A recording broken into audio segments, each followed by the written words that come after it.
During my time here in the Channel Islands, people have told me, Alderney, what do you want to go there for? It's just 2,000 drunk people on a rock. Well, I've been here a couple of days and yeah, the people here, they do like a drink and it's a good laugh. I've had a great time. But there's also so much more to see. I'm out here in the far west. Here's the Quesnard Lighthouse and the Quesnard Fort over there. We've got another fort over there as well. Causeway has long since disappeared, swept away by the sea. And in fact, there have been 18 different forts protecting this tiny island, just all 3 miles. So that's about 5 kilometers long, 1.5 miles wide. So that's what, 2 kilometers wide. Just off the coast of France. And you can actually see France in the distance over there. British kind of owned, not part of the UK, but a British island nonetheless within the Bailiwick of Guernsey. Alderney, I love you. You're fantastic. Unfortunately, I've got to leave this afternoon. I'm here in the far west. I'm going to walk all the way to the airport in the far east. Maybe not show you everything that this island has to offer, but in about 3 hours, I've got my flight to catch. I wanted to show you just a little bit of what I've discovered in my few days here. Let's do it. You can see here, Google Maps is saying it's only going to take 1 hour and 1 minute to walk to the airport on the other side of the island. I don't think I'm in danger of missing my flight, but that should give us a chance to stop off along the way and check out a few of the sites.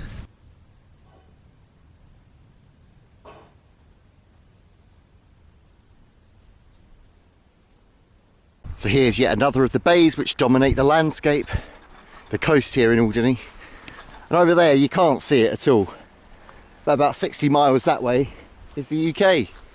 And Alderney is kind of independent. It's got a great deal of autonomy within the Bailiwick of Guernsey. So Guernsey's got its own government called the States of Guernsey. Kind of within that is the States of Alderney, composed of 10 members of kind of a parliament, I guess, who make decisions for the island, obviously in consultation with the States of Guernsey as well. Sounds a bit complex to me. Of course, being within the Bailiwick of Guernsey means not being part of the UK, but the UK is responsible for your defence and your international relations, those kinds of policies. There's a little thing here saying plastic-free Alderney. Apparently Alderney began work to become a plastic-free community in 2017, and the island was the second community to receive plastic-free status from Surfers Against Sewage. Well, I had a cup of water in a single-use plastic cup this morning, so there's a little bit of work to do there, I guess. But never mind, I know these things are difficult in an isolated community like this. So we're coming up now to the long-abandoned Mannez Quarry, or Mannez. Depends how French you want to be, how you pronounce things around here. Because Alderney is originally, just like Guernsey, a Norman island. In fact, in French it was called Origny, which is where the name of the airline for Guernsey comes from as well. And it's been anglicised to be Alderney. Look at this abandoned crane here. Danger, keep away, okay? I don't want to go anywhere near that. That does look dangerous. That'd be the last vlog you see from me. This is what I've come here to see. Look, the only working railway in the Channel Islands. It's not running today, unfortunately. It only runs at the weekends during the summer. Well, this train station, Mannez Quarry, does have some facilities. Look, there's a toilet. It's certainly a lot better equipped than a lot of the stations I know back home in the UK and even Belgium, of course, as well. So here are the rolling stock 1959 London Underground vehicles. They don't operate by themselves.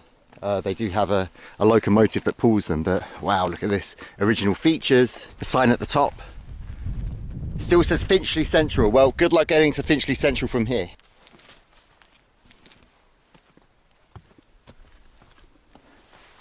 Still got the driver's cab, obviously no longer operational. The rolling stock needs to be pulled by a locomotive. It's pretty impressive nonetheless. Let's have a look up on the side, look. Wow, it's the cab. You can actually come and ride this in the summer. Maybe we'll come back and do that. What a cool little place. And even up here over in, I don't know, I guess this is the ticket office during the summer. You've got a London Underground roundel with Mornington Crescent written on it. Not sure why it's Mornington Crescent. Even has disabled access. Look at this ramp. And so yeah, this was a quarry, the Mannez Quarry, and over the years it's been used for different things. And even during World War II, the Channel Islands were occupied by Nazi Germany, and the railway was used for transportation during then. They brought over a couple of locomotives from Germany apparently, and that German history is why we're going up there now to what's called the Odeon. The railway stretches for about 2 miles. It follows a track along the coast to a place called Braye Road, just opposite Braye Beach. And yeah, the railway has long been not really used for commercial purposes, not for any of the quarrying or any of the dark work that the occupying Nazi forces were carrying out, but it now is a passenger railway. And that's cool. It's good for Alderney's tourism. People come from all over the Channel Islands, even the UK, from further afield as well, to ride this little railway. It's kind of one of the things you do when you come on holiday to this wonderful place. Arguably, Britain's biggest rival over the years has been France, just over there in the distance. And the Channel Islands have long been loyal to the British Crown, long within kind of the British realm, if you will. And then during World War II, of course, France and the UK were allies. France fell to the Nazis, and soon after so did the Channel Islands. The British saw the Channel Islands as having no more strategic importance. It would be impossible to defend them, and so the residents of the Channel Islands at the time, including Alderney, the 1,000 or so people living here, were offered the chance to evacuate 60 miles over the water over there to the UK and start new lives if they wanted to, not knowing whether they would be coming back here to Alderney, their beautiful island in the Channel. When the Germans came along, they turned Alderney into a concentration camp, and as part of Hitler's Atlantic Wall project, they built structures such as this, the mighty Odeon. Look at that, constructed purely out of concrete and built by prisoners of war in forced labour camps. People from all over Europe and even as far as Morocco lived in camps named after German islands such as Norderney and Sylt, here on Alderney, often having to commute from one end of the island to the other to build structures like this to defend the Channel Islands now from the Allied powers who would eventually want to take them back. But the Germans, of course, wanted to keep it as part of this Atlantic Wall project.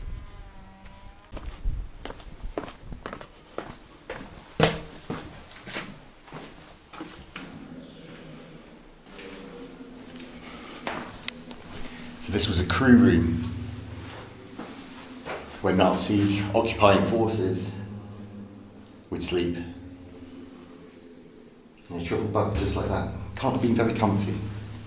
A lot more comfortable than the forced labourers would have been used to.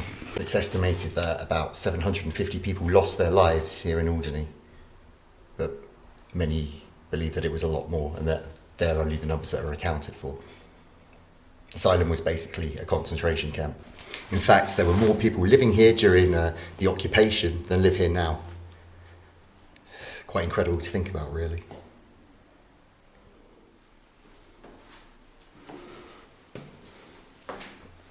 And conditions were really very harsh for those in the camps. They were rationed half a litre of coffee a day and a litre of soup. Half a litre for lunch and half a litre for dinner. And if they were lucky, a bit of bread to go with that. No wonder so many of them died and were malnourished. And what was the purpose of this tower? Well, it was a naval lookout point. And you can see that it really does work. You can see the French coast over there. You can see for miles around, I have no idea how far.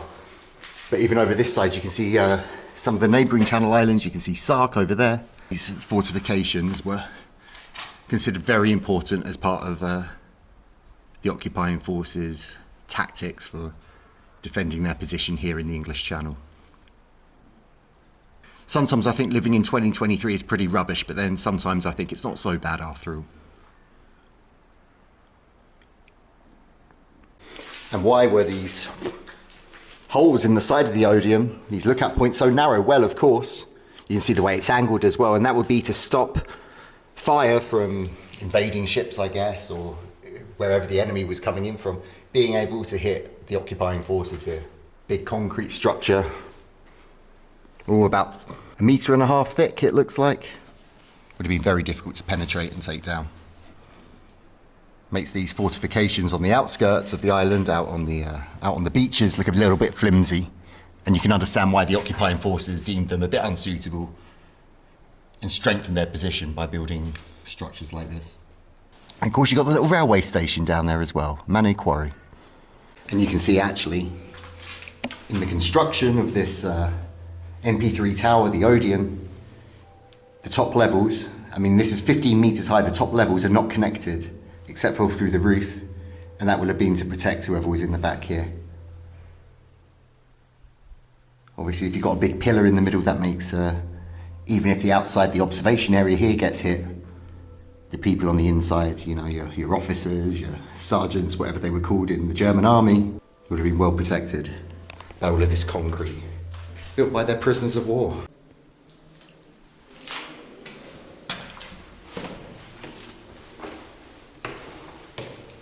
Oh wow, here are the washroom and toilets. The original, look at that.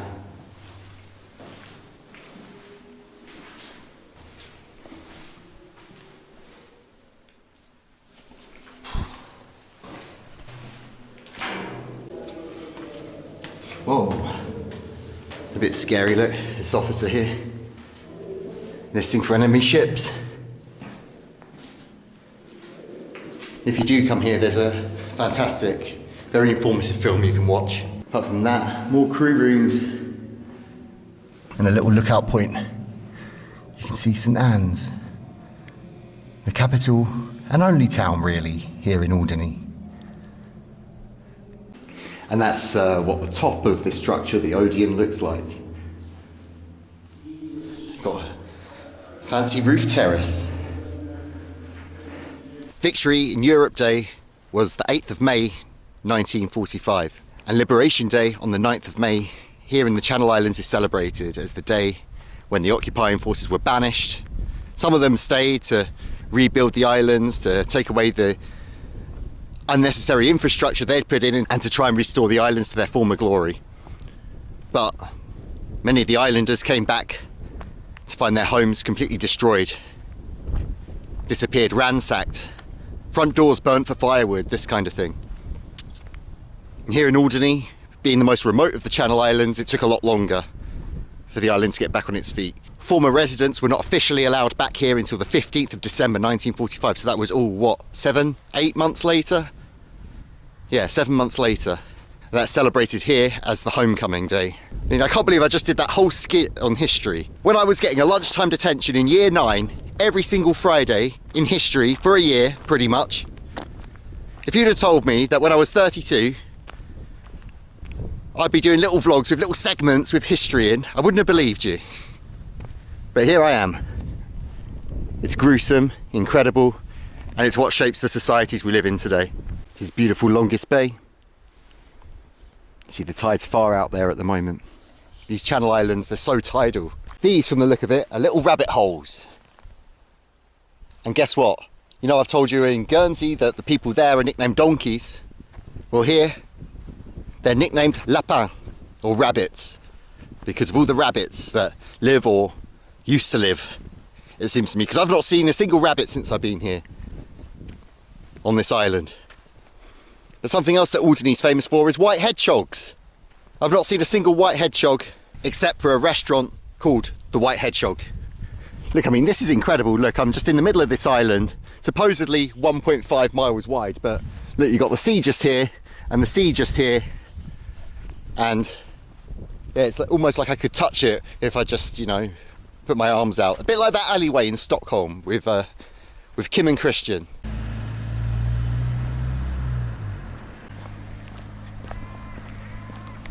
You know, it's really pretty surreal being on this island and then coming across these little level crossings. Not even protected, I guess people just know when the trains are coming. And here it is, it just crosses level with the road where these people are walking now.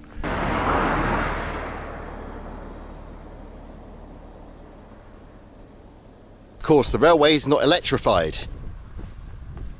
So that means you can walk along it to get between town and that lighthouse back there. But we're going to turn back because I've seen something that I think we should have a look at.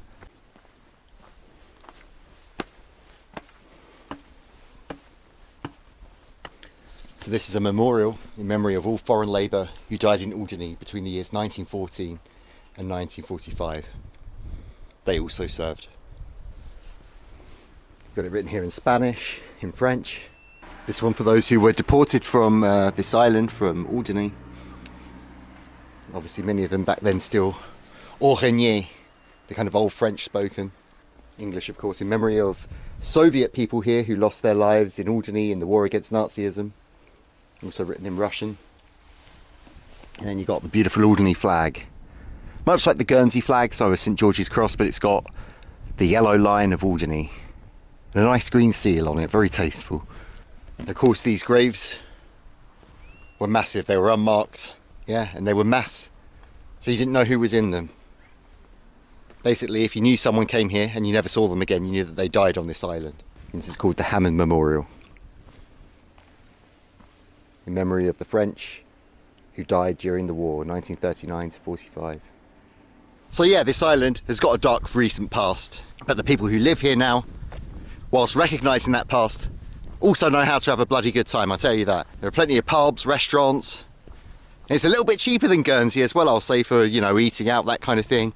I tried Alderney pork whilst I've been here, that was delicious. The vaults for a steak, that was really good. Love it, I really like this place. I feel at peace. Compared to Guernsey, the houses are far fewer and further between them. And you actually do feel like you're in the countryside. In Guernsey, you feel like you're in a big, kind of overgrown village, whereas here, you actually do feel the countryside vibes. I love it. Cows, horses. The south side of the island, where we're looking towards now, kind of just keeps going upwards and then becomes a cliff at the south coast of the island. And in the north, it's a lot flatter, although you wouldn't realise it looking here. It's also often said that Alderney is the only true Channel Island, because Guernsey, Jersey, Herm, Sark, these are all actually in the Bay of St Malo, whereas this one, it's not actually in this bay, it's actually out exposed in the channel, and that's why you get this Alderney race, this complex weather and seafront, which means it's probably got the harshest conditions for living in as well in the Channel Islands, most exposed to the elements. And these, by this road, are some abandoned council houses. Look at these. Yes, even in the posh Channel Islands, with their reputation for offshore banking and all that kind of thing, yes, there are council houses, or there were. Look at these. Just completely abandoned now. Wonder what they're going to do with them. There you go, have a look in here. Wow. Kitchen's ripped out. There's still infrastructure in there, so you could do something with these. If you fancy moving to Alderney, why not get in touch with the States of Alderney and see if they'll sell you one of these. Look, an old sofa. Wow, I wonder how long that's been in there for. Wow, just abandoned. I could move to this island and I'd happily live in one of these, do it up. What is this over here? I mean, it looks like a bus stop, but it can't be a bus stop because there are no bus services in Alderney. So yeah, what is this? Let's have a look. It's a map of Alderney, okay? It's got a little fire engine on a bench and a stained glass window and a map of Alderney.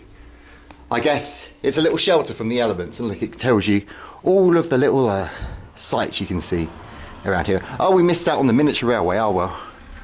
You know what they say, don't do everything because then you've got no reason to come back. I'll tell you what, I've seen in another vlog about Alderney, somebody say that it has infinite possibilities or limitless possibilities, something like that. Well, on such a small island, I can't quite agree with that. You're pretty limited in what you can do, but what you can do is great, it's good fun. Plenty to see. I've only been here 3 days, but I'll definitely be coming back because there's a lot more to do, and I'd like to see this island at a different time of year as well. Maybe not during Alderney week, that looks a bit too busy for me. I'll come some other time, definitely. I think maybe next time we'll come by boat instead of on that little plane I came on the other day. Welcome to the home ground of the Alderney Nomads football team. They play in the Prio League, which is the football league for Guernsey. So yeah, I go watch Guernsey Football Club play, but they play in the English league system. But here in the Channel Islands for Guernsey, there's a league called the Prio League. And Alderney are allowed to play in it. And this is their home field. They played 16 games this season, only won 1. Bottom of the league with 3 points. Nice little clubhouse, look. It's basically a house outside the pitch. And this is also where they play the Marathi fixture. Every year there's a tournament, not between these teams in the league systems, but Jersey, Guernsey, they play out the final typically. But there's a semi-final here every year in Alderney. And they take turns every year, wherever they host Jersey or Guernsey here. And regularly they get thrashed. I think I've seen the records before, and once Jersey beat them 19-0. Right here. But it's a fun day out apparently for the locals. And Alderney have actually managed to win it once. I believe back in the 1920s. So I can't wait for the day when the locals for the Alderney football team bring the Marassi Vase, or whatever it's called, I don't know, back here to the glorious field of Alderney. I'm not even sure what it's called, it's just the football pitch, isn't it? Look. Consider that there are 7 other teams in the league, and they're all in Guernsey. So every away match, they've got to get on a plane or a boat and go over to Guernsey to play it. It's quite a commitment, so you can understand why, one, they struggle a bit, coming from an island with only 2,000 people, and many of them part of a, respectfully of course, an ageing population. And then secondly, they've got to travel all the time. It's a big commitment. That was what I am guessing is the only ambulance in Alderney. Maybe I'm wrong, correct me if I am. Oh wow, look at this, it's the coastal path, and it tells you going that way it's just 0.8 miles into Braye, and that way going all the way around the island just 9.2, so it's 10 miles exactly, according to this anyway, the coast path around the whole island. And there is Braye up ahead. Look, this is probably the most famous view in the whole of Alderney, this kind of row of buildings which look a little bit like beach huts, so I believe they're modelled to look like that, but actually it's restaurants and stuff like that, you know. Very nice little precinct row over there. I think we can walk along here. Yeah, it looks safe-ish enough. Yeah, let's go, let's do it. It's a low tide now, but I guess very often it's covered up to here. Yeah, the sand over there looks a little bit wet. And over to my right here, you can see the Alderney breakwater, and it's really quite long. It's all, I think, 1,400 metres long, I read somewhere. So it seems disproportionately long for such a small island. But they really need this, and do you know why? Because the waters around here, like I've said, in this part of the English Channel are really rough. And if you don't have a huge breakwater like this, calming the sea, then there are going to be occasions where you don't have a calm enough bay here, Braye Bay, in order to dock your ships and you know, communicate with the rest of the world. Basically, you think about here on a foggy day, the airport might close, and it happens regularly. Apparently, it happened last week, and people aren't going to be able to get on and off the island. You're not going to be able to transport goods, and if boats can't get in here either,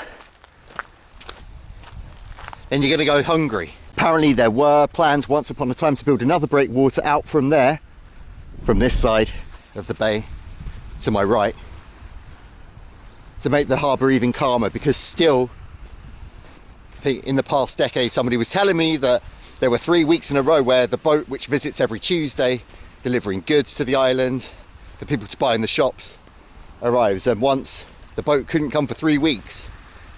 So that leaves 5 weeks in between deliveries. So you really need to take care of your infrastructure if you're running an island like this.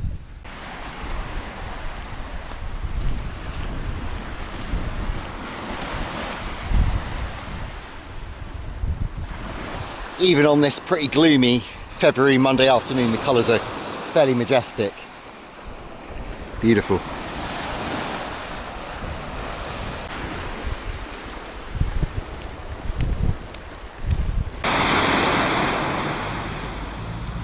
This car is registered in Guernsey, and this one is registered in Alderney. And do you know how I know that? No, it's not the colours. It's because the Alderney one has AY at the front of the number plate. There you go, fun fact. Guernsey just has a string of numbers. And as I promised, here is the other terminus station here in Alderney, Braye Road. Look at that, much better kept than the other station, I'm sure you'll agree.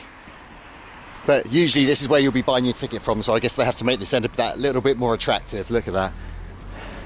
Beautifully maintained. And there's good news. There were doubts as to whether the railway was going to be able to operate this year because of a lack of funds. Well, they managed to get up to the £20,000 that they needed.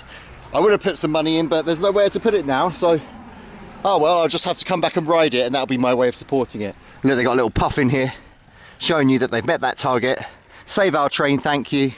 Can't wait to get back on the Alderney Railway at some point. Great stuff.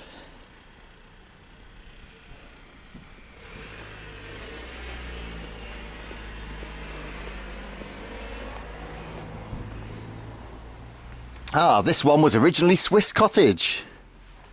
I guess that's what it means. Oh look, there's a little Alderney Electricity Limited bill. Oh, representative called today to read the meter. On the 23rd of February. Well, wait, when's that? It's like the 20th today. Yeah. Doesn't seem quite right. Okay, well, there you go. Very odd. Yeah, let's put that safely back in there. Yeah. Maybe I've just exposed some kind of Alderney scandal about the electricity meter at the train station. Kind of things that happen in a small community, I guess. Oh look, they've even got bicycle parking. So many facilities. So green as well, I love it. Maybe this will be a good thumbnail. What do you think?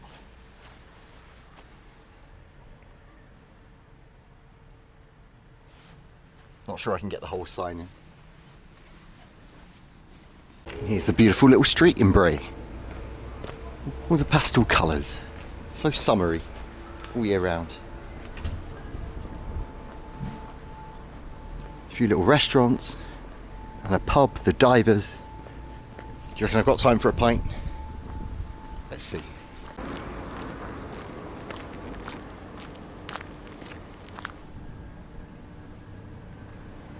Alright, I took a quick look in the pub, but it wasn't too friendly. It wasn't like the other place I've been here so far in Alderney, and they kind of just ignored me. So I've had a look on Google Maps.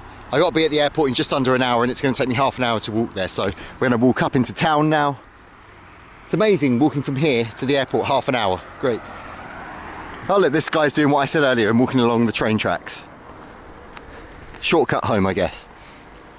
Anyway, yeah, let's have a quick look in St Anne's town. And this is the local school, St Anne's. About 150 pupils, all the way from year R right through to, oh, I think they go up to year 11 there. Small classes. Probably a nice place to work, I imagine. Rumour has it that this little bench is where people in Alderney come for their first little fumble. Guess when they're a teenager or whatever. And they installed this street light, apparently. For the safety of the kids, I guess. And here is the Mai Tai restaurant. Great place to go for a drink. And a bit of food if you feel like it. Do a bit of karaoke. There's Alderney Methodist Church up ahead, and then you turn left and you're on Victoria Street. This is the main shopping and commercial street in Alderney, look. And it's dead. It's about all 4:45 in the afternoon. Nothing really happening. Houses here typically going for a fair amount. So this is a nice pub, the Georgian. And the Rotary Club of Alderney meets here most Tuesdays at 5:30 p.m-ish. Things run on a different timeline here, I like it. Oh, and here's the charming Alderney Cinema, look at this. It seats about 30 people apparently. I didn't get the chance to visit, but they're showing Matilda the musical at the moment. Roald Dahl's Matilda is sponsored by the Caird family, so I guess you have to get sponsorship in order to show a film at this tiny little cinema. Guarantee that people are going to come along and watch it.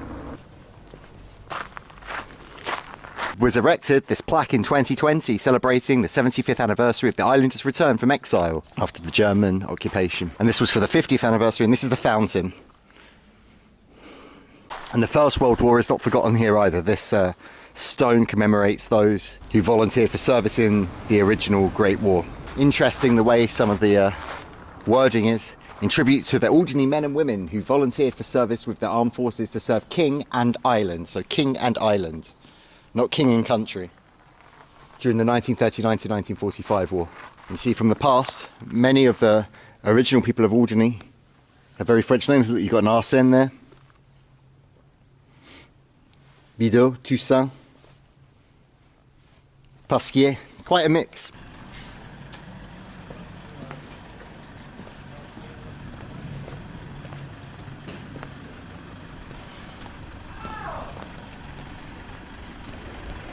This bar, the Chaise, has a controversial recent past apparently. And there's PJ's Cafe behind me, and I can thoroughly recommend their bacon, hash brown and bean baguette, delicious. And here is the only tattoo artist in Alderney, closed as well.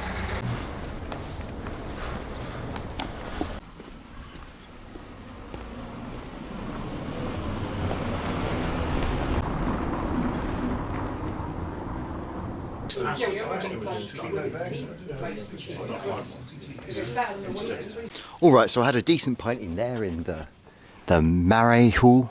but I didn't feel quite comfortable enough to vlog in there, so I tried a Liberation Best Bitter. Liberation obviously named after Liberation Day. Very nice, only 3.6%, nice and light just before a flight. And this pub is 10 minutes walking from the airport, so off we go to catch my flight. Now here's the little road up to Alderney Airport. Look how small it is. I mean, RVP, what does that even mean? Robin Van Persie? You hire cars here if you want to hire a car when you come to Alderney. I mean, yeah, if you're coming for a day, maybe hire a car, but I wouldn't really bother the rest of the time. And look, there's no like real area. Well, there are all these parking spaces for them, but I mean, this is a hire car, look. I've never seen a hire car quite this beaten up before. If you hire a car in Alderney, take some photos to prove that it wasn't you who did this damage. Look at this. Never seen a hire car like that in my life. Look at this one. Wow.